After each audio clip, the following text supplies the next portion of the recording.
லூக்கா எழுதின சுவிசேஷம் எல்லாரும் எடுத்து வைத்துக் கொள்ளுங்கள். நான் படிக்கிறேன். லூக்கா 17:11 இருந்து படிக்கிறேன், கவனிங்க. Just follow me. லூக்கா 17:11 இருந்து சில வசனங்கள். பின்பு அவர் எருசலேமுக்கு பிரயாணம் பண்ணுகையில் அவர் சமாரியா கலிலேயா என்னும் நாடுகளின் வழியாக நடந்து போனார்.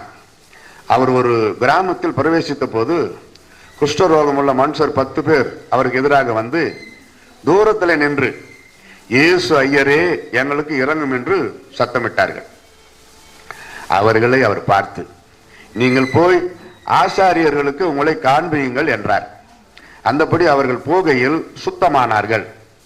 அவர்களில் ஒருவன் தான் ஆரோக்கியமானதை கண்டு திரும்பி வந்து உரத்த சத்தத்தோடு தேவனை மகிமைப்படுத்தி அவருடைய பாதத்தருகே முகங்குப்புற விழுந்து அவருக்கு ஸ்தோத்திரம் செலுத்தினான். அவன் சமாரியனாயிருந்தான். அப்பொழுது இயேசு, சுத்தமானவர்கள் 10 பேர் அல்லவா, மற்ற 9 பேர் இங்கே? தேவனை மகிமைப்படுத்துகிறதற்கு இந்த அந்நியனே ஒழிய மற்றொருவனும் திரும்பி வர காணோமே என்று சொல்லி அவனை நோக்கி, நீ எழுந்து போ, உன் விசுவாசம் உன்னை ரட்சித்தது என்றார். அல்லேலூயா. இயேசு கிறிஸ்து இந்த உலகத்திலே ஊழியம் செய்த அந்த காலகட்டத்தில் நடந்த ஒரு நிகழ்ச்சி. இது நடந்த ஒரு வரலாறு, கட்டு கதையல்ல, கற்பனையும் அல்ல. பாத்தீங்களா? 10 பேர் அட் ஏ டைம்ல லெப்பர்சி. அந்த காலத்துல பயங்கரமான வியாதி, குஷ்டம். உலகத்திலேயே பயங்கரமான வியாதி குஷ்டம். அது வந்தா ரொம்ப கஷ்டம். வீட்டை விட்டு வெளியே தொத்திடுவாங்க. நியாயப்பிரமாண காலம். ஒரு தட்டு கொடுத்து பாளையத்துக்கு புறம்பே அனுப்பிடுவாங்க. அவங்களுக்கெல்லாம் பேரெல்லாம் கிடையாது. அங்க குஷ்டம், குஷ்டரோகி, அவ்வளவுதான் பேர். 1 2 3 நம்பர், அவ்வளவுதான்.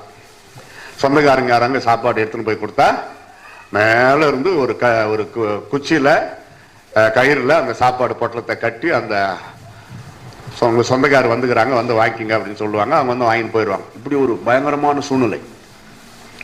தீண்டத்தகாதவர்கள் அப்படி சொல்லுவாங்க. இயேசு வந்தார். எதியா தீட்டு அவங்க கத்தணும். பழைய ஏற்பாட்டிலையும் சரி, புதிய ஏற்பாட்டிலையும் சரி, குஷ்டரோகம் இருக்கிறவங்க எங்கன்னா இருந்தாங்கன்னா, அங்க நல்லா இருக்கிறவங்க யாருன்னா அந்த பக்கம் போனா, தீட்டு தீட்டு, இங்க வரக்கூடாது, இங்க வராதிங்க, தீட்டு அப்படின்னு அவங்க இவங்களே கத்தணும். எவ்வளவு மனசு வேதனை பாருங்க. இயேசு வந்தாரு. எதியா தீட்டு? சரீரம் தோல்ல உண்டாகிற அந்த வியாதியா தீட்டு? கிடையாது. இருதயத்தில் இருந்து புறப்படுகிற பாவம் மற்றவர்களை வேதனைப்படுத்துமானால் அது தீட்டு. இருதயத்திலிருந்து புறப்பட்டு வருகிறதே மனிதனை தீட்டுப்படுத்தும். விபச்சாரமும் வேசித்தனமும் காம விகாரமும் கெட்ட வார்த்தைகளும் தூஷணங்களும் இவைகள் எல்லாம் வாயிலே புறப்பட்டு வருகிறதே, இது எங்கே இருந்து வருகிறது? இருதயத்தின் நிறைவினால் வாய் பேசுகிறது. அதுதான் தீட்டுப்படுத்தும். பேசுறவனையும் தீட்டுப்படுத்தும், அதை கேட்கிறவர்களை வேதனைப்படுத்தும். அப்படி இருக்க இந்த குஷ்டரோகம் தீட்டு அல்ல என்று சரியா போதித்தவர் இயேசுதான். அதனால அவர் போதனை பண்ணிட்டு அவர் சும்மா இல்ல, கடைபிடிக்கிறார். பைபிள்ல படிச்சு பாருங்க, சுவிசேஷம் தொட்டு சுகமாக்கி இருக்கிறார். இங்க மட்டும் 10 பேர் வந்துட்டதுனால அவர் ரொம்ப பிஸியா போயினுக்கிறார். எங்கயோ பிஸியா போயினுக்கிறார். 10 பேர் வந்துட்டாங்க. ஒருத்தரையும் தொட்டு சுகமாக்கிறதுக்கு டைம் இல்லை. அதே நேரத்தில் இயேசு தொட்டும் சுகமாக்குவார், தொடாமலும் சுகமாக்குவார். தொடாமலே சுகமாக்குவார் என்பதற்கு சிறந்த சான்று இதுதான். கவனிச்சு பாத்தீங்களா? இயேசு ஐயரே, எங்களுக்கு இறங்கும். அவர் திரும்பி பார்க்கிறாரு. நீங்கள் போய் 14 ஆசாரியர்களுக்கு உங்களை காண்பியுங்கள் என்றார்.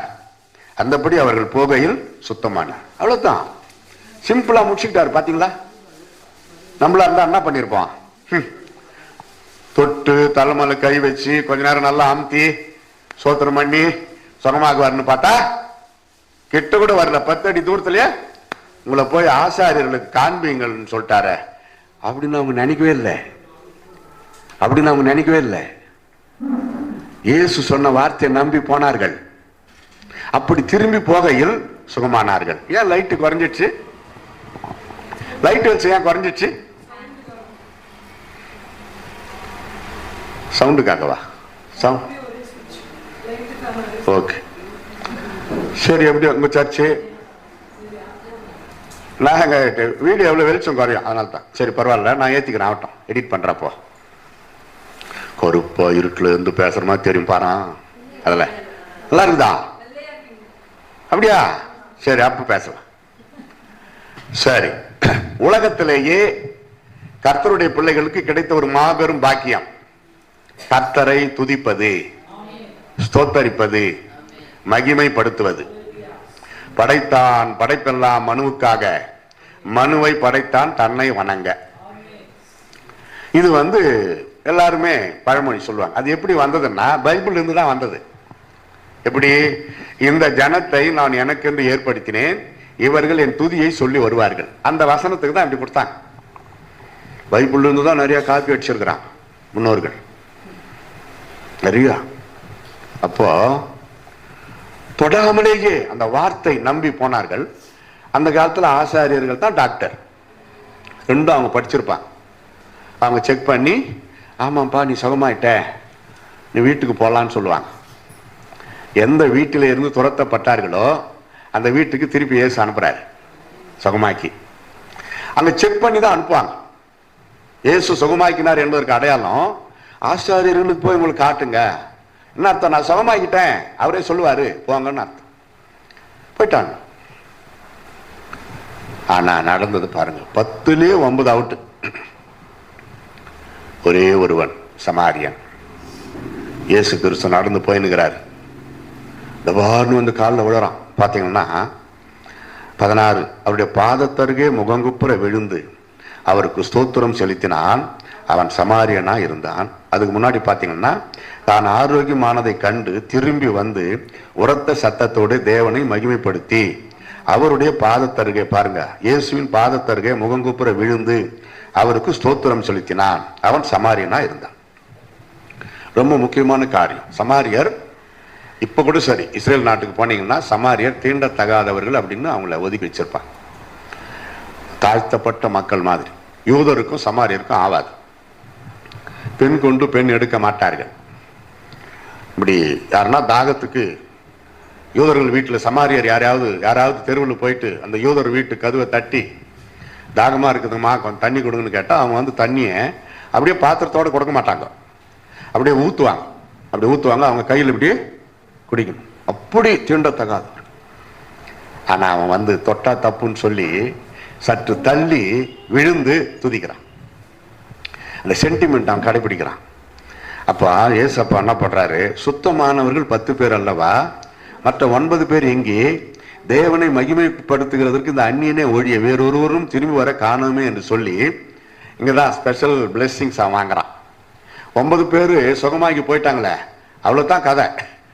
ஆனா இவன் திரும்பி நேரம் ஒதுக்கி ஸ்தோத்திரம் செலுத்தினதுனால அவர்கள் 9 பேர் பெற்றுக்கொள்ளாத ஒரு விசேஷித்த, அது முக்கியமான ஆசீர்வாதமாகிய நீ எழுந்து போ, உன் விசுவாசம் உன்னை ரட்சித்தது என்றார்.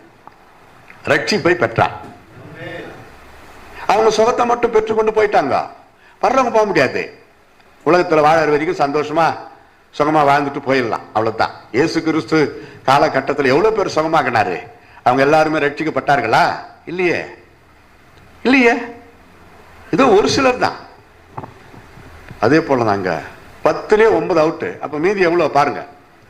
இப்ப இவன் பாருங்க, சுகத்தையும் பெற்றான், ரட்சிப்பையும் பெற்றான். ஜீவ புஸ்தகத்தில் பெயர் எழுதப்பட்டது. யார் யார் பெயர் ஜீவ புஸ்தகத்தில் இருக்கிறதோ அவர்கள் பரலோகத்தில் பிரவேசிப்பார்கள். யார் யாருடைய பெயர் ஜீவ புஸ்தகத்தில் இல்லையோ அவர்கள் 2ஆம் மரணமாகி அக்னி கந்தகம் இருக்கிற கடலிலே பங்கடைவார்கள். இவன் நேரம் ஒதுக்கி திரும்பி ஏசப்பாவை துதித்ததனால ஒரு பெரிய பாக்கியமாகிய ரட்சிப்பை பெற்றுக்கொண்டான். நீங்க ரட்சிப்பை பெற்றிருக்கிறீர்களா? ஆவிக்குரிய பெந்தகோஸ்தே சபை, நல் மேய்ப்பர் திருச்சபைக்கு வந்திருக்கிறீங்க. பூரண சுவிசேஷ சபை இது. ரட்சிக்கப்பட்டேன் என்று சொல்லணும். நான் ரட்சிக்கப்பட்டிருக்கிறேன், இயேசு என்னை ரட்சித்தார், என் பெயரை ஜீவ புத்தகத்தில் எழுதினார், நான் இயேசுவின் பிள்ளை. 1977 அக்டோபர் 8 என் பர்த்டே கூட அவ்வளவு சீக்கிரம் ஞாபகம் வராது. நான் ரட்சிக்கப்பட்ட நாள் உடனே ஞாபகம் வரும். என்னது அது? 1977 அக்டோபர் 8 நான் ரட்சிக்கப்பட்ட நாள். அல்ல சொல்லுங்க, அல்லேலூயா. எப்படி ஒரு குழந்தை தாயின் கர்ப்பப்பையிலிருந்து பிறப்பதை அப்பா டைரியில எழுதுகிறாரோ, அரசாங்கத்தில் பதிவு செய்கிறோமோ, அதுபோல மறுபிறப்பை நாம் ரட்சிக்கப்படுகிறதை இயேசு அப்பா அவருடைய ஜீவ புஸ்தகத்தில் எழுதுகிறார். கைத்தட்டி கர்த்தரை ஸ்தோத்திரம் பண்ணு. அல்லேலூயா.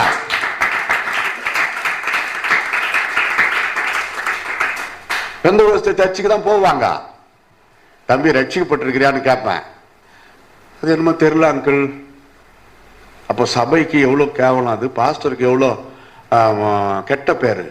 ஐயா, ரட்சிக்கப்பட்டு ஜீவ புஸ்தகத்தில் பேர் எழுதப்படாத ஒரு நிலைமையில ஒரு விசுவாசி இருக்கிறாங்க உங்க சர்ச்சில், ஏன் அதை கண்டுக்கலையா அப்படின்னு கேட்க வேண்டியதா இருக்குதா இல்லையா? அப்ப பாஸ்டர் மேல தப்பு இல்லை. இவன் வந்து கேட்கல. பாஸ்டர் இப்படி கேட்கறாங்க என்கிட்ட சிலரு, ரட்சிக்கப்பட்டு இருக்கிறியான்னு கேட்கறாங்க. எனக்கு அதை பற்றி சொல்லுங்க, நான் ரட்சிக்கப்படணும். அப்பா 2 மாசத்துக்கு முன்னாடி சர்ச்சில் பேசினேன், சாரி பாஸ்டர் நான் வரல, எனக்கு சொல்லுங்கன்னு கேட்கணும். பரலோகத்துக்கு போகணும்னா நீங்க தான் தலையிடணும். கேர்லெஸ்ஸா இருக்கக்கூடாது. இந்த விஷயத்துல ரெஜிஸ்டர் பண்ணணும், பேரு ரெஜிஸ்டர் பண்ணணும். இந்த பக்கம் நடந்த நிகழ்ச்சி கன்வென்ஷன் ஓபன் ஏர் மீட்டிங் வச்சிருந்தாங்க. நான் நினைக்கிறேன் ரெட்டில்ஸ் பக்கம் சில ஆண்டுகளுக்கு முன்னாடி ஜீவ புத்தகத்தில் பேர் எழுதப்படுறதை பற்றி பேசினேன். 1 மணி நேரம் ஜீவ புஸ்தகத்தில் பேர் எழுதப்படுறதை பற்றி ஒரு செய்தி கொடுத்து, யார் யார் பேர் ஜீவ புஸ்தகத்தில் எழுதப்படணும் முன்னாடி வாங்க, உங்களுக்கு நான் ஜபம் ஒன்று கற்றுக் கொடுக்குறேன் ஜீவ புஸ்தகத்தில் பேர் எழுதப்படுறத அப்படின்னு. முக்கால் பாகம் பசங்க, பெரியவங்க, வாலிபர்கள் எல்லாம் வந்துட்டாங்க. நெடுமுட்டி போடுங்கன்னு நான் சொல்ற ஜபத்தை எனக்கு பின்னாடி சொல்லுங்க, ஏசப்பா அங்க பேரு ஜீவ புஸ்தகத்துல எழுதுவார் அப்படின்னேன். சரிங்கய்யா சொல்லு. ஆசையா கேட்கறாங்க. ஏசப்பா நான் பாவி, என் பாவங்களை எல்லாம் மன்னியும், இன்று முதல் நான் உடைய பிள்ளை, என் பெயரை உடைய ஜீவ புஸ்தகத்துல எழுதும், இனி நான் உமக்காக வாழ்வேன், என்னை ஏற்றுக்கொண்டதற்காக உமக்கு ஸ்தோத்திரம், என் பெயரை ஜீவ புத்தகத்தில் எழுதியதற்காக உமக்கு ஸ்தோத்திரம். ஜாபம் முடிஞ்சிருச்சு. இதுதான் ஜீவ புஸ்தகத்துல ஏசப்பா அங்க பேர் எழுதிட்டாரு. விசுவாசிக்கணும், விசுவாசிக்கணும், சந்தோஷமா போங்க அப்படின்ட்டு. ஒருத்தன் இந்த பசங்க போறப்ப ஒருத்தன் எதிர்க்கா வந்திருக்கிறான். அடே அடே அந்த ஐயா எங்க பேரெல்லாம் எழுதினார்டா ஜீவ புஸ்தகத்துல, எங்கடா போயிட்டேன்னு இருக்கிறாங்க. ஐயோ மிஸ் பண்ணிட்டுமே அப்படின்ட்டு ஓடிடுறோம். மீட்டிங் எல்லாம் முடிச்சுட்டு உக்காந்துக்கிறேன், டயர்டு வேற. ஐயா ஐயா ஐயா என்ன மன்னிச்சிருங்க ஐயா, நீங்க எல்லாரும் பேரும் எழுதிருக்கிறீங்க ஜீவ புஸ்தகத்துல. பாரு, ஒரு சின்ன பையனுடைய அந்த ஆதங்கம், சிறு பிள்ளை தனம் தான், அவன் ஆசை பாருங்க. ஐயா தயவு செய்து என்ன மன்னிச்சிருங்க, எல்லாரும் பேரும் ஜீவ புஸ்தகத்துல எழுதிருக்கிறீங்க, என் பேரும் இப்ப எழுதுங்கய்யான்றான். முட்டி போடுறான் என்கிட்ட சேராண்ட முன்னாடி முட்டி போட்டு என் கால் மேல கையில வச்சுக்கணும். ரொம்ப மதிப்பா, ரொம்ப சோசியலா என் பேர் இப்ப எழுதிதான் ஆகணும் ஐயா ஜீவ புஸ்தகத்துலன்றான். சரிப்பா, என்கிட்ட நோட்டெல்லாம் கிடையாது, அவங்க பேர் எப்படி எழுதணும் ஜீவ புஸ்தகம் அப்படிதான் இப்ப உன் பேர் எழுத போறோம். தலைமையில கை வச்சு நான் சொன்னேன் அந்த பசங்களுக்கு ஜபம், அதையும் சொல்ல வச்சு அவனை பின்னாடி சொல்ல வச்சு இப்படிதான் நான் எழுதுனேன், உன் பேர் ஏசப்பா ஜீவ புஸ்தகம் எழுதிட்டாரு, நீ சந்தோஷமா போனேன். சந்தோஷமா போய் அவன் என்ன பண்ணிட்டான் தெரியுமா, அந்த பசங்களை போய் பார்த்து குபார் பண்ணிட்டான். அடே அடே நீங்க எல்லாரும் ஒன்னா போய் எழுதுனீங்க ஜீவ புஸ்தகத்துல பேரு, யார் யார் பேர் விட்டு போச்சு தெரியாது, நான் தனியா போய் நல்லா எழுதிட்டு வந்துட்டான். அந்த பையனுக்கு எவ்வளவு ஆசை பாருங்க. அந்த ஐயா என் பேரு நல்லா கரெக்டா தெளிவா எழுதிட்டாரு, நீங்க எல்லாரும் ஒன்னா எழுதுனீங்க, யார் யார் பேர் விட்டு போச்சோ தெரியலன்ட்டான். ஒவ்வொருத்தருக்கும் டவுட் ஆயிடுச்சு, என்னடா இது இப்படி பண்ணிட்டான் இவன். போய் மறுநாள் காலை ஆராதனைக்கு எல்லாரும் வராங்க. இவன் வந்து இப்படி சொல்லிட்டான், ஐயா இன்னொரு முறை எழுதுங்க எங்க பேரை, மறுபடியா இன்னொரு முறை எழுதுங்க, எங்களுக்கு ஒரு இது வரட்டும், நம்பிக்கை வரட்டும்னு. மறுபடியும் அந்த ஜபத்தை கத்து கொடுத்து ஸ்ட்ராங் பண்ணி அவங்களுக்கு ஒரு விசுவாசத்தை உண்டாக்கி அனுப்பினேன். அல்லேலூயா. இந்த விஷயத்துல சிறு பிள்ளைகளை போல மாறணும். இன்னைக்கு நிறைய பேரு பெரியவங்கள ஆயிட்டாங்க. அது கூட என்ன பெரியவங்க, இயேசுநாதரை விட பெரியவங்கள ஆயிட்டாங்க. தண்ணியில முக்கி எடுத்தா பாவம் தீர்ந்துருதா, பாவம் தீர்ந்துருதான்னு நம்ம சொல்லலையே, அது இயேசுவின் கட்டளை. ஞான ஸ்நானம் இயேசுவின் கட்டளை. That is not a sentiment. சொல்றான் ஒருத்தன், கங்கை யமுனை காவிரியில ராமேஸ்வரத்துல ஆத்துல குளத்துல முழுகுறாங்க, அது மாதிரி தானே நீ சொல்ற, தண்ணியில மூழ்கி ஞான ஸ்நானம் எடுக்கணும்னா அது மாதிரி தான் இதுவும் ஒண்ணுதான். அதுவும் இல்ல, அது மூட நம்பிக்கை, இது இயேசுவின் கட்டளை. ரட்சிக்கப்பட்டவர்கள் விசுவாசத்தோடு பிதா குமாரன் பரிசுத்தாவின் நாமத்துல ஞான ஸ்நானம் எடுக்கணும். இயேசுவின் கட்டளை. அலட்சியம் பண்ணக்கூடாது. இயேசுவோட நம்ம பெரிய ஆளா? இயேசுவோட நம்ம பெரியவங்களா? ஒரு பாவமும் செய்யாத இயேசு கிறிஸ்து ஏன் ஞானஸ்நானம் எடுத்தாரு? அப்ப சொன்ன அந்த வார்த்தையை கவனிச்சீங்களா? ஒரே ஒரு வார்த்தை, இப்பொழுது இடம் கொடு. இப்படி எல்லா நீதியையும் நிறைவேற்றுவது நமக்கு ஏற்றதா இருக்கிறது. அப்பதான் யோவான் சாணகம் இயேசுக்கு ஞானஸ்நானம் கொடுத்தார். பாவத்தில் இருந்த மனிதன் ரட்சிக்கப்பட்டால் ஞானஸ்நானம் எடுக்கணும்னு இருக்குத. பாவமே செய்யாத இயேசு ஏன் எடுத்தாரு? எனக்கு பின்வரும் சந்ததி, என்னை பின்பற்றக்கூடிய என்னுடைய மக்கள் இந்த வழியா தான் வரணும். அல்லையே சொல்லுங்க. இந்த சின்ன கூட்டத்திலேயே இன்னும் ஞானஸ்தானம் எடுக்காதவங்க இருந்தா புத்தாண்டுலையாவது எடுத்துடணும். அதை பற்றி கேள்வி இருந்தா தெரிஞ்சுக்கணும்ன்ற எண்ணத்துல தான் வந்து கேட்கணுமே தவிர மாடைக்கு பேசுறது, அதை பற்றி கிண்டல் பண்றது, கேலி பண்றது. இந்த ஒருத்தன் வட இந்தியாவில் ஒருத்தன் ஒரு பாஸ்டர் கழுத்தை பிடிச்சி நெரிச்சு கிறிஸ்துமஸ் அப்பா ஹவ் வெர்ஜின் மேரி கன்சீவ்ட், கன்னி மரியாள் எப்படி கர்ப்பமாக முடியும்? பழைய புளிச்சு போன கேள்விடா இது, லூசு. பழைய புளிச்சு போன கேள்வி இது. பதில் இருக்குதே. அதே டவுட் தான் அந்த அம்மாக்கு வந்தது. கேட்டாங்களா இல்லையா? இது எப்படி ஆகும்? புருஷனை அறியனே கேட்க வேண்டிய கேள்வி கேட்டாங்க, பதில் கிடைத்தது. புருஷனால் அல்ல, பரிசுத்த ஆவியானவர் உண்மையில் நிழலிடுவார். அதனால உண்டாக்குற சக்தி, அந்த பவர், உனக்குள்ளே ஒரு அற்புத பாலகன் பிறப்பார். ஏசியா தீர்க்கதரிசி இயேசு பிறக்கிறதுக்கு முன்னாடியே ஒரு கன்னிகை, சொல்லுங்க எல்லாரும், இதோ ஒரு கன்னிகை கர்ப்பவதியாகி ஒரு குமாரனை, ஒரே ஒரு கன்னிகை உலகத்துல, அவ்வளவுதான் க்ளோஸ். அதுக்கப்புறம் யாராவது கன்னிகை கர்ப்பம்னா அது அர்த்தமே வேற, அது லெவலும் வேற. தேவகுமாரன் கிடையாது. குழந்தை என்ன பண்ணிச்சு? தப்பு, பாவம், அதுங்களுடைய தப்பு. அந்த அந்த ஆளு என்ன பிடிச்சுன்னு இந்த கேள்வி கேட்டிருந்தா பாவம் அந்த பாஸ்டருக்கு தெரியல. ஆனா சொன்னாரு. அவன் பயங்கர கோபமா கேட்கறான். இவரு பொறுப்பா மதிப்பா சொல்றாரு. பவித்திர ஆத்மா, அதாவது இந்தி பவித்திர ஆத்மானா பரிசுத்த ஆவினால உற்பவித்து, அந்த வசனத்தை சொல்றாரு. நான் என்ன பண்ணிருப்பேன்? அவன் ரூட்டுக்கே போயிருப்பேன். ஏய் நிறுத்த, எதுக்கு இவ்வளவு கோவப்படுற? உனக்கு என்ன டவுட் கிளியர் ஆகணும், அவ்வளவுதானே? சரிப்பா, எப்படியோ பிறந்துட்டாரு, உன் பேச்சுக்கே வரேன். நீ என்ன நினைக்கிறியோ அப்படிதான் பிறந்துட்டாருன்னு வச்சுக்கிட்டா லூச. அவர் என்ன சொன்னாரு? I am the way, the truth and the life. நானே வழி, சத்தியம், ஜீவனமா இருக்கிறேன். No other way to enter into the heaven. இதுக்கு என்ன சொல்ற? தப்பான முறையில பிறந்திருந்தா கூட அவர் மேல என்னடா தப்பு? அவர் பிறந்துட்டாரு, அவ்வளவுதான். அத விட சப்ஜெக்ட். உனக்கு என்ன பிரச்சனை? நீ பரலோகம் போனமா, இயேசுதான் வழி. அப்படி சொல்லி இருப்பேன். பாவம், அவர் பயந்துட்டு இருக்கிறாரு. அவங்க அவங்ககிட்ட வரட்டுமே. இன்னும் மாதிரி கோபம் தெரியுமா? பாருங்க யூடியூப்ல, அதான் உலகம் ஃபுல்லா வந்துச்சு. கிறிஸ்துமஸ் அன்னைக்கு ஒரு போதகரை கொடுமைப்படுத்தி தாக்கி கேள்வி கேட்டு கிறிஸ்துமஸை இழிவுபடுத்தின மனிதர்கள் இப்படி எல்லாம் வந்து இருக்குது. ஆனா அவனுக்கு தூக்கமே வராது, தெரியுமா? அந்த மனிதனுக்கு தூக்கமே வராது.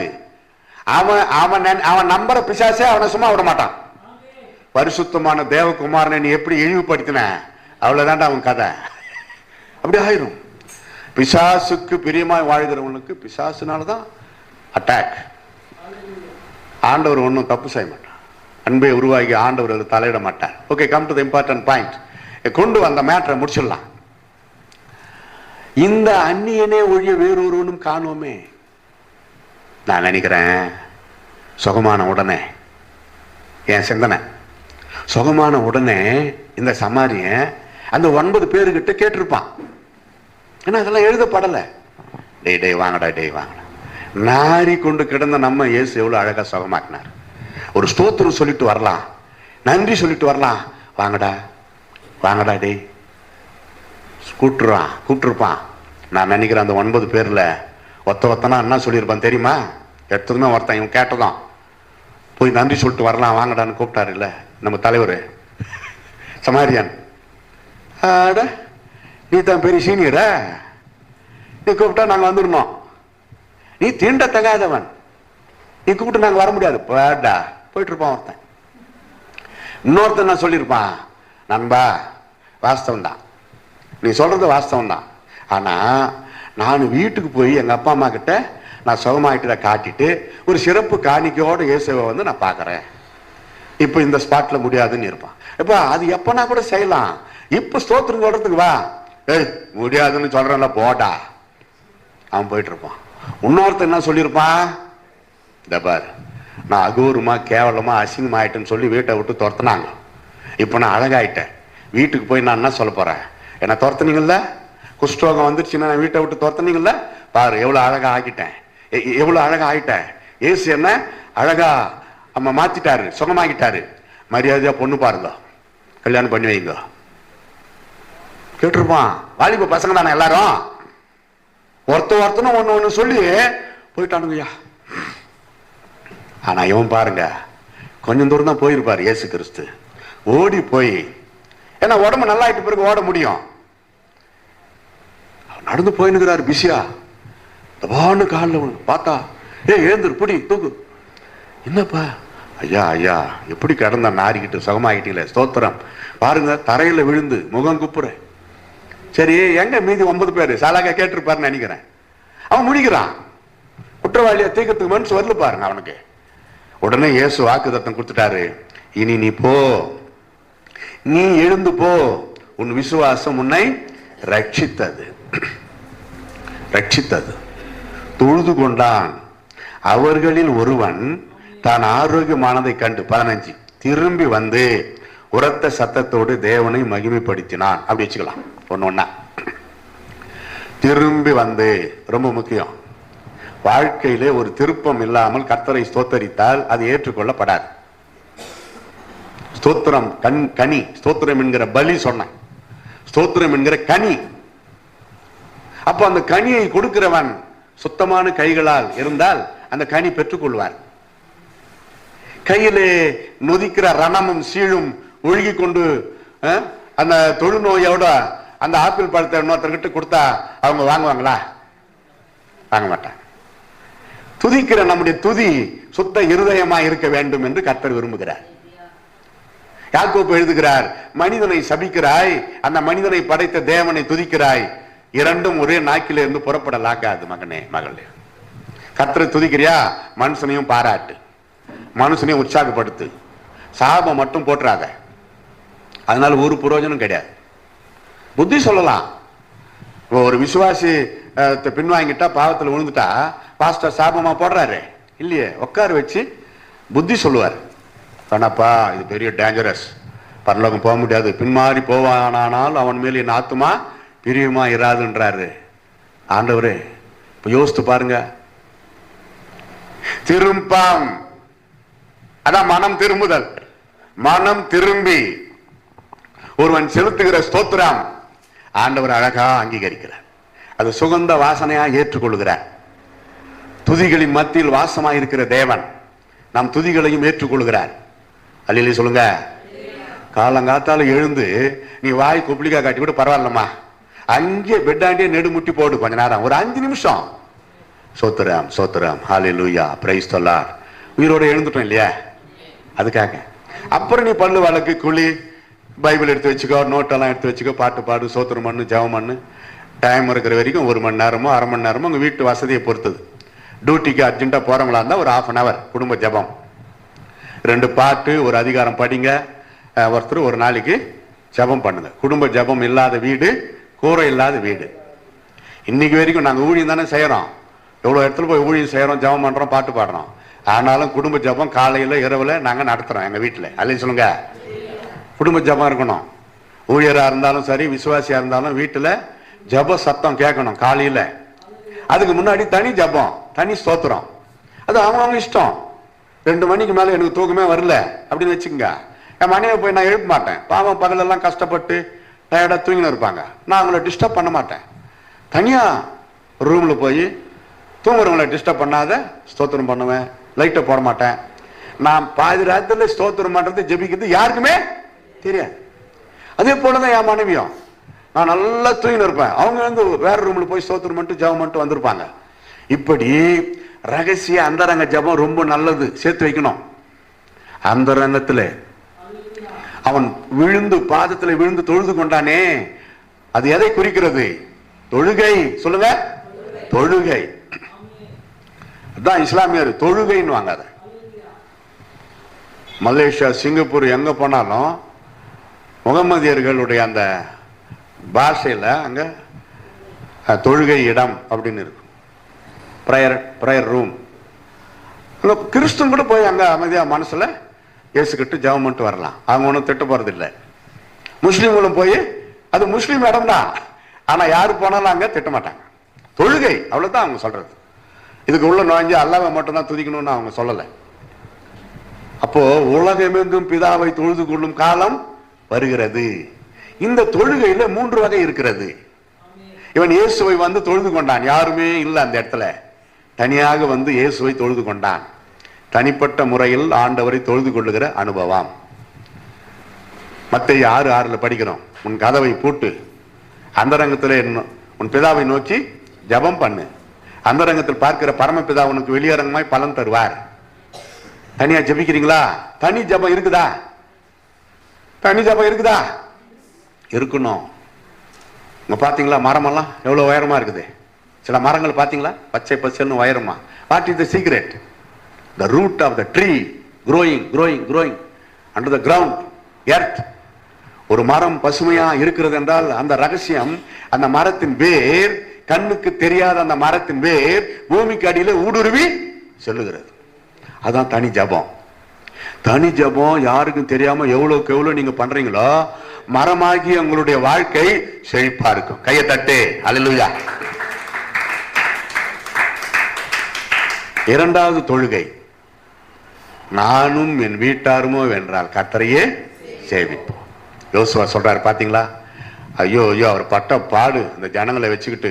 கடைசி கட்டத்துல யோசுவா கடைசி அதிகாரம் பாத்தீங்கன்னா 24:15 நினைக்கிறேன். நானும் என் வீட்டாருமோ வென்றால் கர்த்தரையே சேவிப்போம், நீங்கள் யாரை சேவிப்பீர்கள் அப்படிலாம் கேட்கிறாரு. ஆனா அந்த ஜனங்கள்லாம் கரெக்டா தான் சொல்றாங்க, நாங்க யாரையுமே வேற யாரையும் சேவிக்க மாட்டோம் யோசுவா அவர்களே, நாங்களும் கர்த்தரையே சேவிப்போம் அப்படின்னு வாக்கு கொடுக்குறாங்க.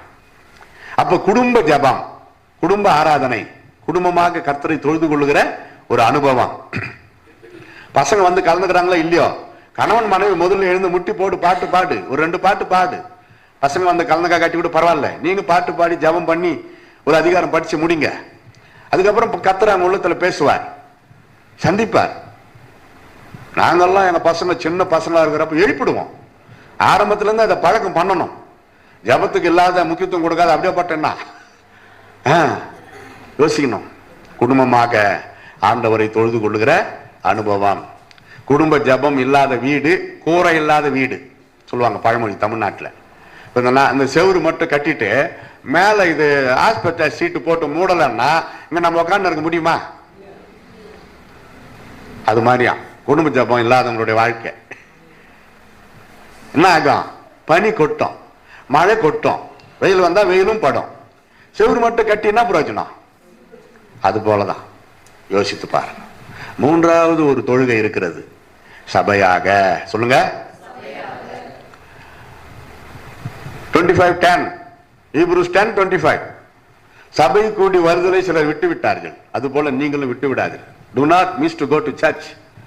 சபை கூடி வருதலை சிலர் விட்டு விட்டார்கள், அது போல நீங்களும் விட்டு விடாதீர்கள். போதித்து புத்தி சொல்லுங்கள். நாள் நெருங்கி வருகிறது. என்ன நாள்? இயேசுவின் வருகையின் நாள். இயேசுவின் வருகையின் நாளுக்கும் சபைக்கும் ஏன் ஒப்பிடுறாருன்னா, சபை மூலமா தான் நீ பரலோகத்துக்கே போற. தான் தோன்றித்தனமா சபைக்கு கூட வராம நான் வீட்டிலேயே கர்த்தரை துதிக்கிறேன், கம்ப்ளீட்லி ராங். மற்ற நாள்ல துதி, புதன்கிழமை துதி, பாஸ்டர் கூட கூப்பிடு, அவர் கூட வந்து துதிப்பாரு உங்க கூட சேர்ந்து வீட்டுல. ஞாயிற்றுக்கிழமை அல்லது சபை புரோகிராம் வச்சிருக்கிற அந்த குறிப்பிட்ட நாள்ல விசுவாசி எங்க இருக்க வேண்டும் என்றால் திருச்சபையில இருக்க வேண்டும். அல்லே சொல்லுங்க. இப்ப இங்க நடக்குது, பாஸ்டர் சொல்லிட்டாரு நாளைக்கு இந்த திருச்சபையில ஐயாவுடைய கடைசி செய்தி, எல்லாரும் வாங்கன்னு. தெரிஞ்சும் வராது, வீட்டிலே உக்காணுந்தா நான் வீட்டிலே கர்த்தரை துதிக்கிறேன்னா அது என்ன அர்த்தம்? அதுக்கு என்ன பேரு? திமிரு தானே. சபைக்கு கீழ்ப்படியாத ஆடு, மேய்ப்பனுக்கு கீழ்ப்படியாத ஆடு. தப்பு. என்ன எப்படி இருந்தாலும் உக்காந்துடணும், சர்ச்சில் வந்து உக்காந்துடணும். நான் சுவிசேஷங்க வாரம் வாரம் ஒரு சர்ச்சில் போய் பேசுறேன். ஒரு தடவை ஒரு சகோதரி வந்தாங்க, எதிர்க்க தம்பிட்டாங்க. பிரைஸ்தலாட் ஐயா, பிரைஸ்தலாட். போன வாரம் உங்க சர்ச்சில் தான் பேசினேன், எங்கம்மா உங்களை காணவில்லையே, நீங்க காணோம், சர்ச்சில் காணோமே என்ன. ஏன்னா அந்த அம்மா அந்த சர்ச்சு விசுவாசி. அதனால கேட்டேன், பாஸ்டர் எனக்கும் பாஸ்டருக்கும் ஒரு இது, எனக்கும் பாஸ்டருக்கும் ஒரு இது, எது அதான் ஒரு இது, அது என்ன சொல்றாங்கன்னு தெரிஞ்சிச்சு. ஏதோ பிரச்சனை. சரி, உங்களுக்கும் பாஸ்டருக்கும் தானே ஒரு இது, உங்களுக்கும் கர்த்தருக்கும் எதுனா இதுவா? இல்லப்பா. அப்ப கர்த்தருக்காக நீ வரணுமா இல்லையா? பிரச்சனை அப்புறம் தீர்த்துக்கலாம். ஒண்ணுமே இல்லைம்மா, சர்ச்சுக்கு போவாங்க, ஆராதனை முடிஞ்சு பாஸ்டர் பார்த்து ஐயா ஸ்தோத்திரம்னு சொல்லணும், ப்ராப்ளம் சால்வ். குறை இல்லாதவங்க யாரு? பாஸ்டர்னா சூப்பர்மேனா? வானத்திலிருந்து குதிச்சாங்களா? அவங்களும் பலவீனம், அவங்களுக்கும் பிரச்சனை, அவங்களுக்கும் ஜுரம் வரும், அவங்களுக்கும் கோபம் வரும், மனிதர்கள் தானே. நீங்க எதிர்பார்க்கிற மாதிரி எல்லாம் பாஸ்டருடைய நல்ல சுபாவம் இருக்கும் அப்படி நினைக்க முடியாது. நீங்க ஜெபிங்க தனிப்பட்ட முறையில். உங்க சொந்த பாஸ்டர் தானே, உங்க சொந்த அப்பா அம்மா தப்பு பண்ணா எங்கன்னா போய் சொல்லுவீங்களா? அது போல தானே உங்களுக்கு ஆவிக்குரிய அப்பா அம்மா அவங்க. அல்லேலூயா சொல்லுங்க. அதனால யோசிக்க, தனிப்பட்ட முறையில் தொழுகை, குடும்பமாக தொழுகை, சபையோடு தொழுகை. சபை கூடி வருதலை விட்டு விடாதே. 122 சங்கீதம் கடைசி வசனம் பார்த்தீங்கன்னா, ஆலயத்தின் நன்மையால் உன்னை திருப்தி ஆக்குவேன், நன்மை உண்டாகும் என்று சொல்லுகிறார். முதல் வசனம், I got great joy, I got great joy when they said let us all go into house of God. தேவாலயத்திற்கு செல்வோம் வாருங்கள் என்று சொன்ன பொழுது நான் மகிழ்ச்சியா இருந்தேன். மகிழ்ச்சியா வரீங்களா சர்ச்சுக்கு? எப்படா முடிக்க போறாங்க? கொஞ்ச நேரம் தான், அதை முடிஞ்சிச்சு. ஐயா சொன்ன நேரம் முடிஞ்சு 5 நிமிஷம் கூட அதிகமாயிருச்சு. என்ன பண்றது, உங்களை விட்டு பிரியறதுக்கு மனசு வரல. அவரும் பொறுத்துன்னு கேட்டாரு, தட்டுனுங்கிறாரு. அது இன்னத்துக்கு அவர் ஆசிக்கல, என்ன நிறுத்த சொல்றாரு. எனக்கு தெரியும் ஊழியக்காரங்களுடைய சிக்னல், பிரைஸ் தி லார்ட், அல்லேலூயா அல்லேலூயா அல்லேலூயான்னு வாங்க சிலர். அப்படியெல்லாம் இருக்குது சிக்னல் எங்களுக்குள்ள. என்ன பண்றது, முடிக்க மனமின்றி முடிக்க வேண்டியதா இருக்குது. இன்றைய பிரசங்கம் உங்களுக்கு கற்றுக் கொடுக்கிற பாடம் என்ன? நன்றி. கர்த்தருக்கு நன்றி சொல்லணும், ஸ்தோத்திரம் பண்ணணும், அந்த ரட்சிப்பை பெற்றுக்கொள்ளணும், ரட்சிப்பில் நிலைத்திருக்கணும், தனிப்பட்ட முறையில் ஆண்டவரை துதிக்கணும், பர்சனல் பிரேயர், குடும்பமாக ஆண்டவரை துதிக்கணும், சபையோடு சேர்ந்த ஆண்டவரை துதிக்கணும். ஜெபம் பண்ணலாமா? நன்றி தகப்பனே, நீர் கொடுத்த வார்த்தைகளுக்காய் ஸ்தோத்திரம், என்னோடு பேசின அன்பிற்காய் ஸ்தோத்திரம். அடிமையுடைய சீடனாக நின்று கர்த்தராகிய இயேசு கிறிஸ்துவின் நாமத்தில் அன்பு பிள்ளைகளை வாழ்த்தி மனதார ஆசீர்வதிக்கிறேன். உம்முடைய ஆசீர்வாதங்கள் தம்முடைய பிள்ளைகளுக்கு இந்த ஆண்டு முடியும் தருவாயில அடுத்த ஆண்டு அடியெடுத்து வைப்பதற்குள்ளாக நீரே தாரும். ஆசீர்வதியும், திருப்தியாய் ஆசீர்வதியும், நன்மைகளால் நிரப்பும், துதிகன மகிமை ஏற்றுக்கொள்ளும். இயேசுவின் நாமத்தில் ஜெபிக்கிறோம், ஸ்தோத்தரிக்கிறோம் எங்கள் அருமை பிதாவே. எல்லாரும் சத்தமா ஆமென். கர்த்தர் உங்களை ஆசீர்வதிப்பாராக. ஆமென்.